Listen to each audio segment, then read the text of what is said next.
ओम नमः शिवाय। JH धार्मिक कथाओं में आपका हार्दिक स्वागत है।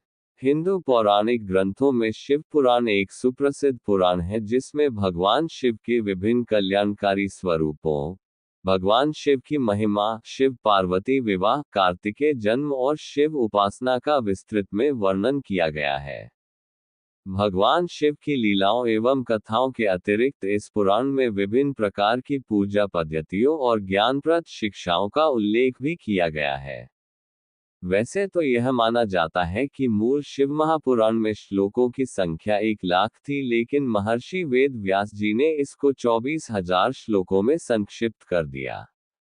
श्री शिव पुराण शिव महापुराण एक ऐसा पुराण ग्रंथ है हिंदू धर्म में जो कि 18 पुराणों में से सबसे अधिक बार पढ़ा जाने वाला ग्रंथ है। श्री शिव पुराण पढ़ने का जो फल बताया गया है वेदों में और इस पवित्र ग्रंथ महापुराण में, उसे जिह्वा से बयान नहीं किया जा सकता। ये ग्रंथ हिंदू भगवान श्री सदा शिव जी महाराज और देवी माता पार्वती के आसपास केंद्रित है। इसका उपदेश स्वयं भगवान श्री सदा शिव जी महाराज ने ही किया है। हम कलयुगी जीवों पर कृपा करके और हमें सही रास्ता मार्ग दिखने के लिए, जिससे कि हम भगवान श्री सदा शिव जी महाराज के चरण कमलों में स्थान प्राप्त कर सकें। शिव पुराण में शिव के कल्याणकारी स्वरूप का तात्विक विवेचन, रहस्य, महिमा और उपासना का विस्तृत वर्णन है। ये संस्कृत भाषा में लिखी गई है। इसमें इन्हें पंचदेवों में प्रधान अनादि सिद्ध परमेश्वर के रूप में स्वीकार किया गया है। शिव महिमा, लीला कथाओं के अतिरिक्त इसमें पूजा पद्धति, अनेक ज्ञानप्रद आख्यान और शिक्षाप्रद कथाओं का सुंदर संयोजन है।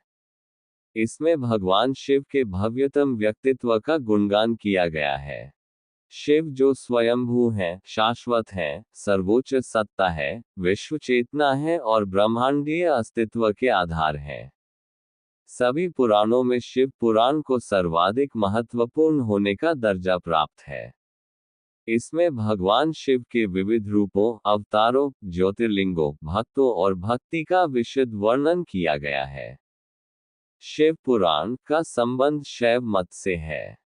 इस पुराण में प्रमुख रूप से शिव भक्ति और शिव महिमा का प्रचार प्रसार किया गया है। प्रायः सभी पुराणों में शिव को त्याग, तपस्या, वात्सल्य तथा करुणा की मूर्ति बताया गया है। कहा गया है कि शिव सहज ही प्रसन्न हो जाने वाले एवं मनोवांछित फल देने वाले हैं। किंतु शिव पुराण में शिव के जीवन चरित्र पर प्रकाश डालते हुए उनके रहन सहन, विवाह और उनके पुत्रों की उत्पत्ति के विषय में विशेष रूप से बताया गया है। शिव पुराण एक प्रमुख तथा सुप्रसिद्ध पुराण है जिसमें परात्म पर परब्रह्म परमेश्वर के शिव कल्याणकारी स्वरूप का तात्विक विवेचन, रहस्य, महिमा एवं उपासना का सुविस्तृत वर्णन है। भगवान शिव मात्र पौराणिक देवता ही नहीं, अपितु वे पंचदेवों में प्रधान अनादि सिद्ध परमेश्वर हैं एवं निगमागम आदि सभी शास्त्रों में महिमा मंडित महादेव हैं। वेदों ने इस परम तत्व को अव्यक्त, अजन्मा, सबका कारण, विश्वपंच का सृष्टा, पालक एवं संहारक कहकर उनका गुणगान किया है। श्रुतियों ने सदा शिव को स्वयंभू, शांत, प्रपंचातीत, परात्पर, परमतत्व, ईश्वरों के भी परम महेश्वर कहकर स्तुति की है। शिव का अर्थ ही है कल्याण स्वरूप और कल्याण प्रदाता। परमब्रह्म के इस कल्याण रूप की उपासना उच्च कोटि के सिद्धों, आत्मकल्याणकामी साधकों एवं सर्वसाधारण आस्तिक जनों सभी के लिए परम मंगलमय, परम कल्याणकारी, सर्वसिद्धिदायक और सर्वश्रेयस्कर है। शास्त्रों में उल्लेख मिलता है कि देव, दनुज, ऋषि, महर्षि, योगींद्र, मुनींद्र, सिद्ध, गंधर्व ही नहीं अपितु ब्रह्मा विष्णु तक इन महादेव की उपासना करते हैं। इस पुराण के अनुसार यह पुराण परम उत्तम शास्त्र है। इसे इस भूतल पर भगवान शिव का वाड्मय स्वरूप समझना चाहिए और सब प्रकार से इसका सेवन करना चाहिए। इसका पठन और श्रवण सर्वसाधन रूप है। इससे शिव भक्ति पाकर श्रेष्ठतम स्थिति में पहुंचा हुआ मनुष्य शीघ्र ही शिव पद को प्राप्त कर लेता है। इसलिए संपूर्ण यत्न करके मनुष्यों ने इस पुराण को पढ़ने की इच्छा की है अथवा इसके अध्ययन को अभीष्ट साधन माना है। इसी तरह इसका प्रेमपूर्वक श्रवण भी संपूर्ण मनोवांछित फलों के देने वाला है। भगवान शिव के इस पुराण को सुनने से मनुष्य सब पापों से मुक्त हो जाता है तथा इस जीवन में बड़े बड़े उत्कृष्ट भोगों का उपभोग करके अंत में शिवलोक को प्राप्त कर लेता है।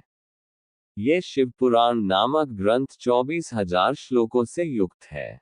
7 संहिताओं से युक्त ये दिव्य शिव पुराण परब्रह्म परमात्मा के समान विराजमान है और सबसे उत्कृष्ट गति प्रदान करने वाला है। इस पुराण में 24,000 श्लोक है तथा इसके 7 भाग संहिताएं हैं, जो क्रमशः इस प्रकार हैं: 1. विदेश्वर संहिता, 2. रुद्र संहिता, 3. शतरुद्र संहिता, 4. कोटिरुद्र संहिता, 5. उमा संहिता, 6. कैलाश संहिता, 7. वायव्य संहिता। इनमें से रुद्र संहिता के 5 खंड हैं तथा वायव्य संहिता के 2 खंड। यहाँ तक वीडियो देखी है तो इस चैनल को लाइक शेयर और सब्सक्राइब जरूर करें जिससे आप संपूर्ण शिव पुराण देख सुन पाए। भगवान भोलेनाथ की कृपा आप पर हमेशा बनी रहे। हर हर महादेव।